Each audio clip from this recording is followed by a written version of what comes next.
జీవితం వెలుగు కదా ఎల్లలు లేని చల్లని గాలి అందరి కోసం అందును కాదా ప్రతి మదిని లేదే ప్రభాత రాగం పదే పదే చూపే ప్రధాన మార్గం ఏదే సొంతం కోసం కారను సందేశం పంచే గుణమే పోతే ప్రపంచమే శూన్యం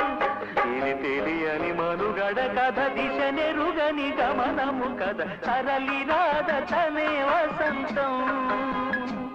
తన దరికి రాని